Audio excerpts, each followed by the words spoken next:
시작하기 전에 구독과 좋아요 눌러주세요. 어디에서 보고 계신가요? 댓글 남기면 그곳으로 사랑의 하트를 보낼게요. 자, 옛날 구룡 장터에 소금보다 더 짠 왕소금 장인어른과 물보다 더 싱거운 맹물사위가 살았습니다. 어느 날 이 맹물사위가 기어이 대형 사고를 쳤답니다. 멀쩡한 쌀가게 문을 활짝 열고 오늘 쌀 공짜를 외쳤다니 이게 대체 무슨 날벼락일까요? 장인어른은 바늘로 찔러도 피 한 방울 안 나올 천하의 구두쇠였지만 사위란 놈은 어찌나 순에 빠졌는지 사기꾼이 이 돌이 금이다 해도 믿을 위인이었습니다. 장인어른은 늘 혀를 찼지요. 에잉 춘춘 저 녀석이 언젠가 집안 기둥뿌리를 뽑아먹지. 내 눈에 흙이 들어가기 전엔 절대 곳간 열쇠 못 준다. 하지만 호랑이 없는 굴에 여우가 왕이라 했던가요? 장인어른이 잠시 자리를 비운 사이 사위의 엉뚱한 계획이 시작되었습니다. 사위는 그런 장인어른의 엄격한 가르침 아래 하루하루를 보냈습니다. 아침 일찍 일어나 가게 문을 열고 해가 질 때까지 쌀가마니를 나르고 저울질을 배우는 것이 그의 일과였지요. 그는 장인어른을 존경했지만 가슴 한편에는 답답함이 쌓여갔습니다. 그저 정해진 값에 정해진 양만 파는 것이 장사의 전부가 아니라고 생각했기 때문입니다. 그는 자신만의 방식으로 이 유서 깊은 가게에 새로운 활기를 불어넣고 싶다는 뜨거운 열망을 품고 있었습니다. 그저 물건을 파는 곳이 아니라 사람들의 마음이 오고 가는 따뜻한 공간으로 만들고 싶었던 것입니다. 그러던 그날 아침이었습니다. 장인어른이 고을 관아에 곡물 장부를 올리러 길을 떠나기 전 평소보다 더 근엄한 얼굴로 사위를 불러 세웠습니다. 그는 마당에 세워둔 당나귀 곱비를 쥔 채 사위의 어깨를 꾹 누르며 신신당부했습니다. 얘야, 내 말을 허투루 듣지 마라. 오늘은 장날이라 정신이 없을 터이니 더욱 조심해야 한다. 절대로 값을 깎아주어서는 안 된다. 한 푼이라도 깎아주기 시작하면 장터의 질서가 무너지는 것이야. 장인어른의 목소리는 칼날처럼 단호했습니다. 또한 맛이나 보라며 함부로 쌀을 퍼주지도 말거라. 공짜에 맛들인 사람은 결코 제값 주고 물건을 사지 않는 법이다. 그리고 가장 중요한 것, 내가 늘 말하지 않았더냐. 괴상하고 쓸데없는 짓은 더더욱 해서는 안 된다.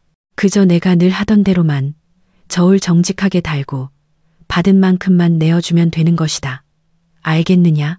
사위는 고개를 푹 숙인 채 예, 장인어른 명심하겠습니다 하고 대답했지만 그의 마음속에서는 다른 생각이 파도처럼 일렁이고 있었습니다. 장인어른의 말이 틀린 것은 아니었지만 그의 가슴 속에서는 무언가 다른 목소리가 들려왔습니다. 장인어른 말씀대로 똑같이만 팔면 어느 누가 이 많은 쌀가게 중에서 우리 가게를 기억해 주겠는가. 그저 쌀만 파는 장사치로 남고 싶지는 않아. 가난한 사람들의 줄인 배도 채워주고 더 많은 손님들이 우리 가게를 즐겁게 찾아오게 할 방법이 없을까. 그의 순박한 머릿속에서 기발한 생각이 싹트기 시작했습니다. 그것은 장사 경험이 풍부한 사람이라면 결코 떠올리지 못할 어리석고도 대담한 생각이었습니다. 장인어른이 언덕 너머로 사라지자마자 사위는 큼직한 널빤지를 들고 나와 삐뚤빼뚤한 글씨로 이렇게 적었습니다. 누구든 쌀 한 줌 공짜. 창고 쌀가마니 수마치면 쌀 한 말 상금. 단 틀리면 쌀값 2배로 내야 함. 사위 딴에는 설마 누가 틀리겠어. 그냥 다 퍼주자 하는 마음으로 장난삼아 적어둔 벌칙이었지요. 하지만 이 작은 글씨가 나중에 천하의 장사꾼을 잡는 밧줄이 될 줄 누가 알았겠습니까? 그는 싱글벙글 웃으며 널빤지를 가게 앞에 떡하니 세웠습니다. 그의 생각은 단순했습니다. 이렇게 인심을 베풀면 당장은 쌀 몇 줌 손해볼지 몰라도 사람들의 마음을 얻을 수 있으리라 믿었습니다. 굶주린 이에게 베푼 밥 한 그릇의 은혜는 언젠가 더 큰 복이 되어 돌아올 것이라고 굳게 믿었지요. 그의 마음속에는 장사를 잘해보려는 욕심보다 사람들과 따스한 정을 나누고 싶은 순수한 선의가 가득했습니다. 바로 그 믿음이 곧 온 구룡장터를 발칵 뒤집어 놓을 거대한 소동의 시작이 될 줄은 어리석은 사위는 꿈에도 알지 못했습니다. 그는 그저 자신의 행동이 불러올 밝은 미래를 상상하며 널빤지 앞에 서서 만족스러운 미소를 지을 뿐이었습니다. 사위가 가게 앞에 내건 희한한 널빤지는 순식간에 장터의 가장 큰 화제거리가 되었습니다. 여보게들, 이리 와서 구경 좀 해보게. 저 쌀가게 사위가 단단히 미쳤나 보네. 생선 파는 억척어멈의 외침을 시작으로 소문은 기름에 불 붙듯 삽시간에 퍼져나갔습니다. 쌀을 공짜로 맛볼 수 있다는 말에, 또 창고의 쌀값을 마치면 한 말을 상으로 준다는 말에 장을 보러 나왔던 마을 사람들은 하던 일을 모두 멈추고 구름처럼 쌀가게 앞으로 몰려들었습니다. 얼마 지나지 않아 쌀가게 앞은 발 디딜 틈도 없이 인산인해를 이루었습니다. 사람들의 얼굴에는 호기심과 기대감이 가득했습니다. 아이들은 맛보기 쌀을 얻어먹으려고 제 어미의 치맛자락을 잡아끌며 아우성이었고, 어른들은 저마다의 방식으로 창고 안을 훔쳐보며 쌀값을 마치기 위해 골몰했습니다. 가게 앞은 그야말로 떠들썩한 잔칫날 같았습니다. 한쪽에서는 머리에 수건을 동여맨 장정이 내가 보니 저 안쪽까지 쌀가마니가 꽉 들어차 있구먼. 어림잡아 500섬은 좋게 되겠어. 하며 헛기침을 했고, 다른 쪽에서는 지팡이를 짚은 노인이 눈을 가늘게 뜨고 젊은 사람이 뭘 모르는군. 쌀이란 건 묵을수록 부피가 주는 법이야. 저건 400섬도 채 안 될 걸세 하며 고개를 저었습니다. 사람들의 기행은 거기서 그치지 않았습니다. 어떤 이는 아예 가게 앞마당에 벌렁들어 누워 창고 바닥 틈새로 보이는 쌀자루에 개수를 세어보려 애썼고, 또 어떤 이는 창고벽에 귀를 대고 가마니를 툭툭 두드려보며 그 소리로 무게를 가늠하려 했습니다. 온 장터가 마치 거대한 수수께끼 놀이터가 된 듯 활기 넘치는 소란으로 가득 찼습니다. 사위는 몰려든 사람들을 보며 흐뭇한 미소를 지었습니다. 자신의 생각이 정확히 들어맞았다고 이렇게 가게의 사람이 북적이는 모습을 장인어른이 본다면 분명 칭찬해 주실 것이라 믿어 의심치 않았습니다. 하지만 평화로운 소란은 그리 오래가지 않았습니다. 어른들이 쌀값 마치기에 온통 정신이 팔린 사이 한쪽 구석에서 작은 소동이 벌어졌습니다. 맛보기 쌀이 담긴 그릇을 두고 대여섯 살배기 아이들 몇몇이 서로 더 먹겠다고 옥신각신 다툼을 벌인 것입니다. 이건 내 거야. 아니야, 내가 먼저 봤어. 아이들은 서로를 밀치고 당기다 그만 중심을 잃고 휘청거렸습니다. 그리고 그 순간 가게 문가에 아슬아슬하게 쌓여있던 쌀자루 몇 개가 아이들의 몸에 부딪혀 와르르 무너져 내렸습니다.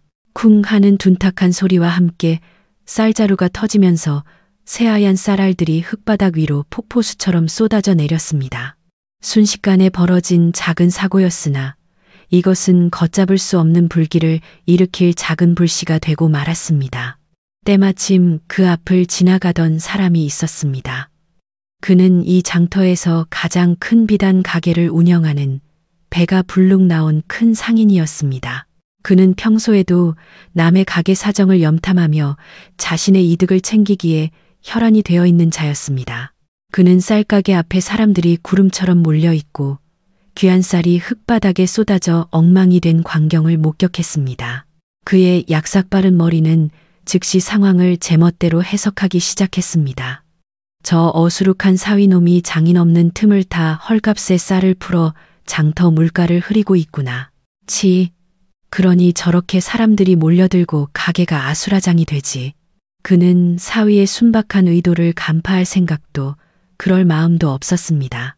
그의 눈에는 오직 이 혼란을 틈타 자신의 배를 불릴 절호의 기회로만 보였습니다.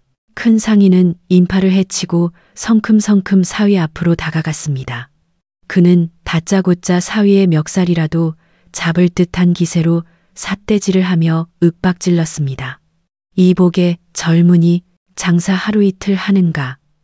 어찌 이리 어수룩한 짓으로 시장 질서를 교란시키는 겐가. 당장 그 가짜는 노름은 집어치우고 이 소란을 잠재우고 싶거든. 창고에 있는 쌀 전부를 내게 싸게 넘기시게. 그의 목소리는 탐욕으로 가득 차 있었습니다. 이것은 사위가 계획했던 선의의 행동을 악의적인 상행위로 매도하고 강압적으로 자신의 요구를 관철하려는 비열한 시도였습니다. 사위는 눈앞의 상황이 도무지 이해되지 않았습니다. 사람들을 즐겁게 해주고 가난한 이들을 도우려던 자신의 순수한 마음이 어째서 시장을 교란시키는 악행으로 비난받아야 하는지 알 수 없었습니다. 큰 상인이 자신의 선의를 악의로 오해하여 협박하자 그는 크게 당황했고 곧이어 끓어오르는 억울함에 얼굴이 새빨갛게 달아올랐습니다. 장터에 드리운 검은 그림자는 순박한 사위의 마음을 송두리째 흔들고 있었습니다.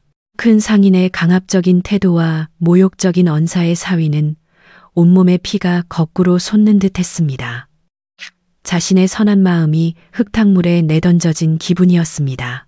그는 자신이 부당한 억지에 시달리고 있다고 여겨 얼굴이 잘 익은 홍시처럼 벌겋게 달아올랐습니다.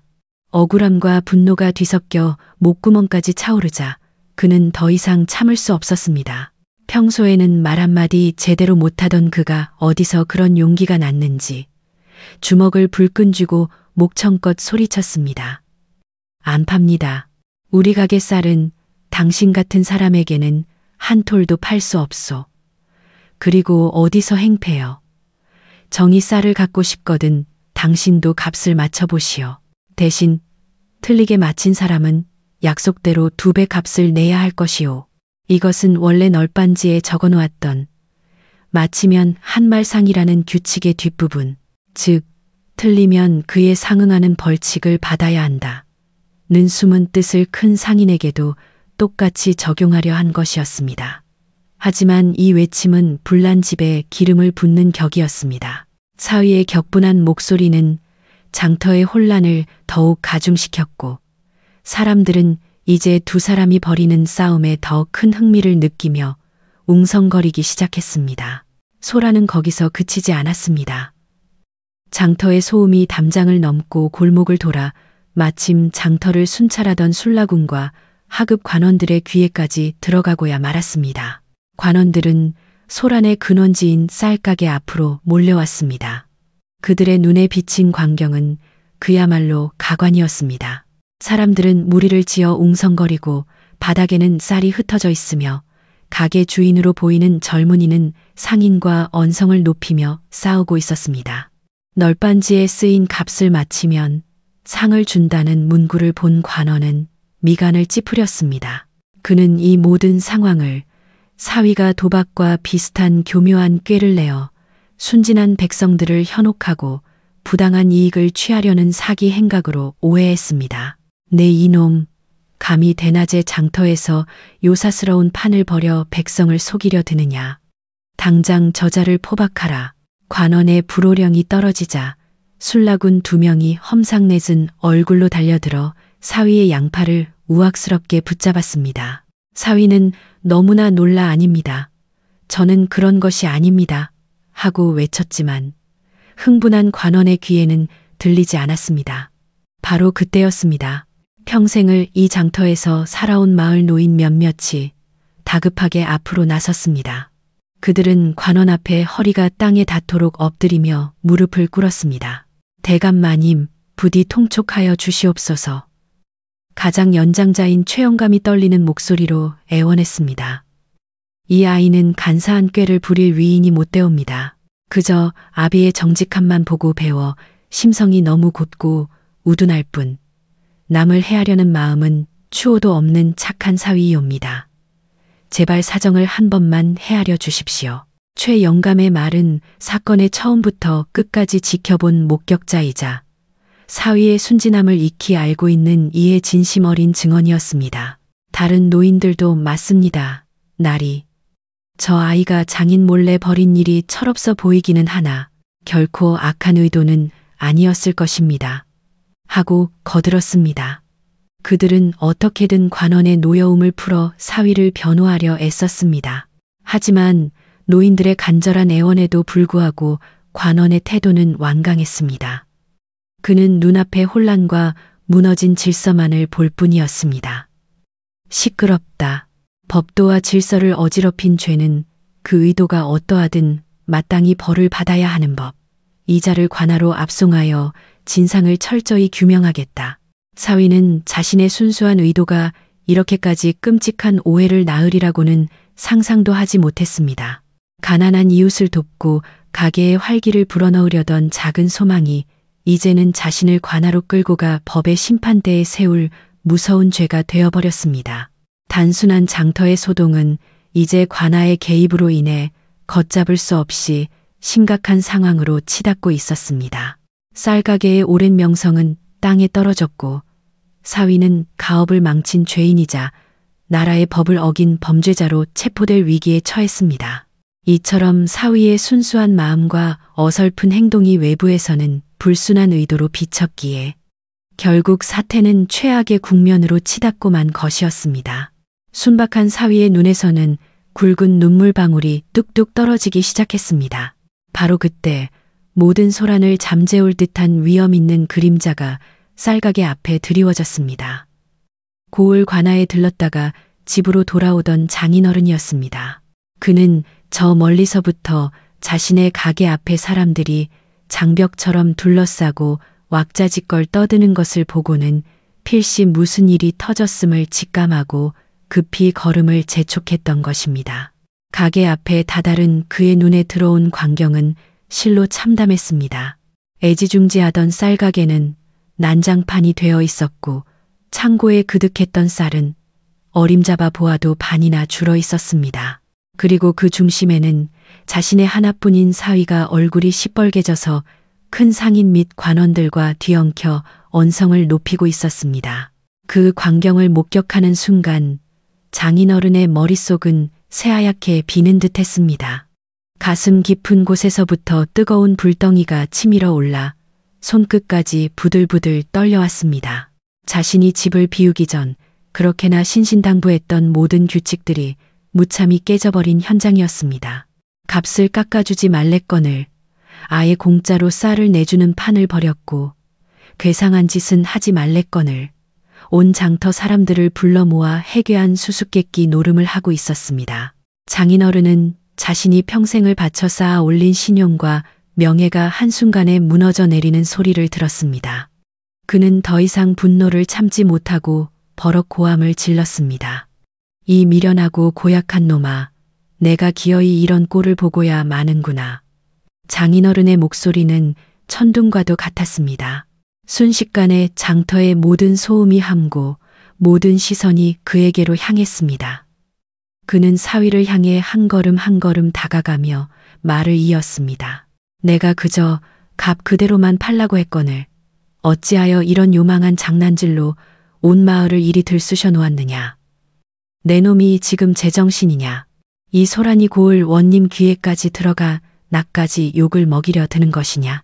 그의 꾸짖음은 사위의 의도를 헤아리려는 시도조차 없이 오직 눈앞에 펼쳐진 혼란과 무너진 체면에 대한 격분에서 터져 나온 것이었습니다.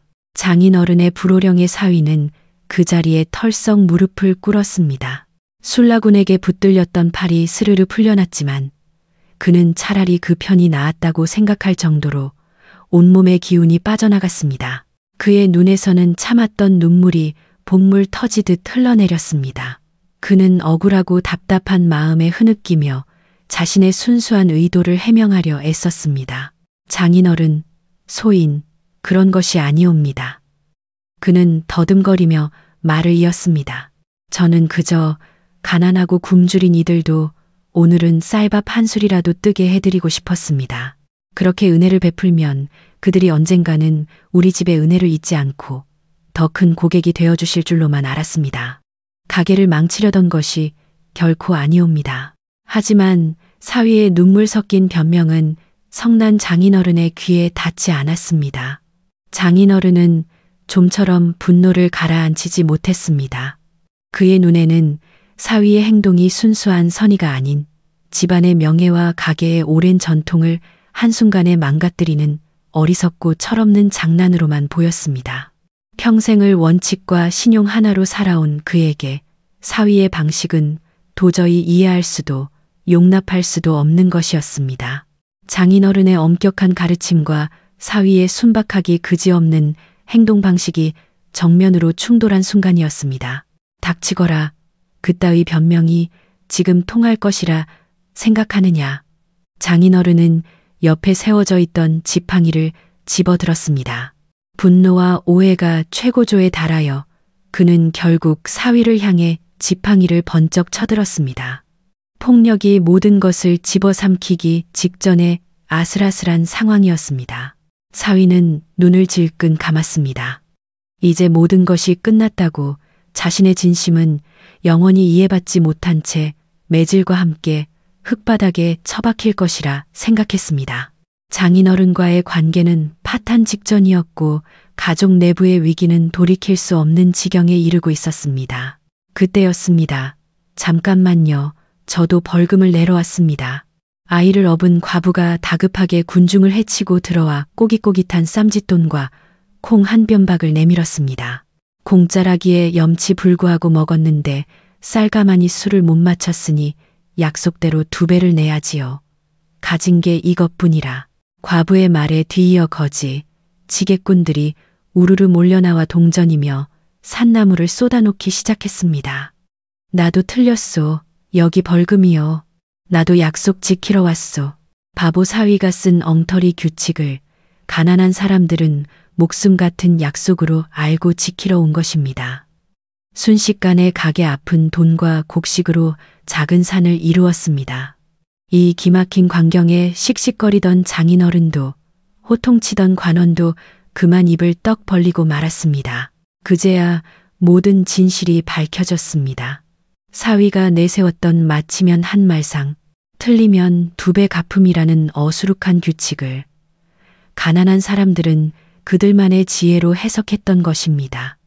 그들은 사위의 선한 의도를 정확히 꿰뚫어 보고 그의 체면을 세워주면서도 당장의 굶주림을 해결할 방법을 찾아냈습니다. 그리고 약속대로 자신들이 가진 가장 귀한 것들을 모아 그 빚을 갚으러 온 것이었습니다. 이것은 사위의 순박한 약속에 대한 실로 놀라운 상황이었습니다. 이 뜻밖의 광경을 처음부터 끝까지 묵묵히 지켜보던 술라관은 한참 동안 침묵을 지켰습니다. 그의 날카롭던 눈매가 부드럽게 풀리는가 싶더니 그는 천천히 입을 열었습니다.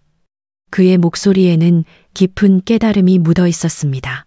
민심이란 참으로 알 수 없는 것이로구나. 허나 한 가지 분명한 것은 진심을 보인 자 앞에서는 스스로 공평을 찾는 법이지. 그는 무릎 꿇은 사위를 향해 고개를 돌리며 말했습니다. 이 사위는 행동이 우둔하고 생각이 짧았을지는 모르나 그 마음에 백성을 해치려는 악에는 한 점도 없었소. 오히려 그의 진심이 백성의 마음을 움직여 이 기묘한 조화를 만들어내지 않았는가.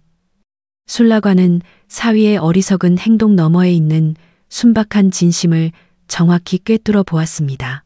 그의 한마디에 사위를 둘러쌌던 모든 오해와 의심이 눈 녹듯 사라졌습니다. 장인어른은 아무 말도 할 수 없었습니다. 그는 자신의 눈앞에 작은 산처럼 쌓인 곡식과 농산물, 그리고 그것들을 가져온 마을 사람들의 진심 어린 얼굴을 번갈아 바라보았습니다. 부끄러움과 놀라움, 그리고 알 수 없는 감동이 뒤섞여 가슴이 벅차올랐습니다. 그는 마침내 길고 깊은 한숨을 내쉬었습니다. 사위의 어리석다고만 생각했던 행동 뒤에 이토록 깊은 마음이 숨어 있었음을, 그리고 그 마음이 이토록 놀라운 결과를 불러왔음을 비로소 깨달았던 것입니다. 사위의 순박한 선의가 진정으로 백성의 마음을 움직였기에 약속했던 2배의 갚음이라는 기적이 현실이 되어 모든 오해와 위기를 해결한 순간이었습니다. 사건은 누구도 예상치 못한 극적인 반전을 맞이하고 있었습니다. 술라관은 사위의 결백을 인정한 뒤 몸을 돌려 탐욕스러운 큰 상인을 매섭게 쏘아보았습니다. 그의 목소리는 아까와는 비교할 수 없을 정도로 엄중하고 서리빨 같았습니다. 듣거라. 이 장터에서 백성의 순박한 마음을 이용하여 사사로운 이익을 취하려 하고 혼란을 틈타 남의 재물을 헐값에 빼앗으려 한 그대야말로 진정으로 시장을 어지럽힌 자이다. 내 놈의 욕심이 하마터면 한 젊은이의 진심을 짓밟고 큰 소란을 일으킬 뻔했다. 술라관은 큰 상인을 향해 손가락질하며 호령했습니다. 다시는 이 구룡 장터에서 이러한 소란을 일으키지 말라. 만일 또다시 너의 무력이 장터의 질서를 해치는 날에는 국법으로 엄히 다스릴 것임을 명심하라. 큰 상인은 술라관의 위엄과 주위 사람들의 따가운 눈총에 얼굴이 흑빛이 되어 고개를 숙였습니다. 부당한 이득을 취하려던 그의 계획은 실패로 돌아갔고 오히려 온 장터 사람들 앞에서 공개적인 질책을 당하는 수모를 겪게 된 것입니다. 그는 더 이상 아무 말도 하지 못하고 슬금슬금 뒷걸음질 쳐 인파 속으로 사라졌습니다. 이로써 큰 상인의 탐욕과 오해로 인해 빚어졌던 소동은 공식적으로 종식되었습니다. 이제 모든 시선은 장인어른과 사위에게로 향했습니다. 장인어른은 술라관의 현명한 판단과 자신들의 것을 기꺼이 내어놓은 마을 사람들의 진심 어린 행동에 깊이 감복했습니다. 그는 손에 들고 있던 지팡이를 조용히 내려놓았습니다. 그리고 무릎을 꿇고 있는 사위의 어깨를 단단히 붙잡아 일으켜 세웠습니다. 그의 얼굴에는 아직 노기가 희미하게 남아 있었지만 그 눈빛은 한결 부드러워져 있었습니다. 그는 무거운 한숨과 함께 입을 열었습니다. 이번 한 번만은 내 어리석음을 눈감아 주마. 장인어른은 사위의 눈을 똑바로 바라보며 말했습니다. 내 방식이 옳았다고는 할 수 없다. 장사란 일이 무모하게 하는 것이 아니야. 하지만 내 진심이 사람들의 마음을 움직인 것만은 사실이구나. 그는 가게 앞에 쌓인 곡식 더미를 한번 훑어보고는 말을 이었습니다. 허나 다시는 안 된다. 앞으로 이 가게 문 앞에는 어떤 널빤지도 다시는 세우지 마라. 우리는 우리의 방식대로 정직하게 저울질하고 땀 흘린 만큼만 버는 것이다. 알겠느냐? 이는 사위의 순수함은 인정하되 가게의 전통적인 방식을 고수할 것을 요구하는 장인어른 나름의 용서이자 마지막 당부였습니다. 이로써 사위는 결백을 입증받았고 장인어른의 용서를 얻어 가족의 화합과 가게의 명예를 모두 회복하게 되었습니다. 예, 장인어른 명심하겠습니다. 사위는 장인어른의 용서와 자신을 믿어준 마을 사람들의 진심에 감격하여 다시 한번 깊이 고개를 숙였습니다. 그의 눈에서는 아까와는 다른 뜨거운 감사의 눈물이 흘러내렸습니다. 소동을 구경하던 사람들은 그 모습을 보며 저마다 흐뭇한 미소를 지으며 박수를 쳤습니다. 장터는 잠시 멈췄던 활기를 되찾았고 쌀가게의 명성은 이전보다 더욱 견고해졌습니다. 이제 사람들은 그 가게를 그저 정직한 쌀가게가 아니라 마음이 따뜻한 사위가 있는 쌀가게로 기억하게 될 것이었습니다. 그 후로 구룡장터에는 손해보는 게 이기는 것이라는 말이 유행했다고 합니다. 비록 계산은 서툴렀지만 사람의 마음을 얻는 법은 누구보다 잘 알았던 바보 사위. 어쩌면 진짜 바보는 쌀똥만 채우려다 인심을 잃은 우리들이 아닐까요? 사람 냄새 물씬 나는 오늘의 야담, 여기서 마칩니다.